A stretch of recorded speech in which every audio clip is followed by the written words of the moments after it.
Hello guys, today we are working in robotics and we are going beyond the basics. To achieve that, we started doing multitasking. We were using the millis function and we started with the bounce problem. We tried to remove that bounce with Arduino ID's example for the bouncing, but there was a problem. So let's upload it to see the problem. As you can see right here, it is uploaded. And if I press the button, it functions normally, but if I do a long press, it doesn't light until I release the button. And also, if I upload again,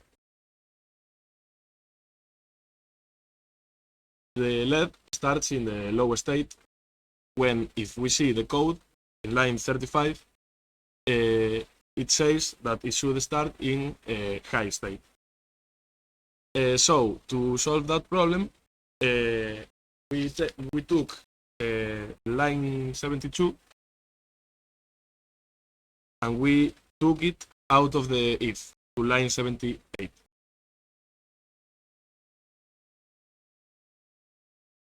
So if we upload it now,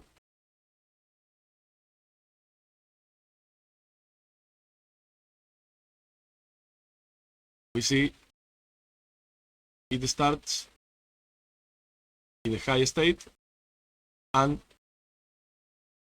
if I press it normal, it works, and if I do a long press, it works. And also you can change the delay function to, let's say, 500, and so now if you press the button a little bit, it doesn't work, but if you press a half a second, it works. So thank you guys for your attention, and remember, never trust robotics.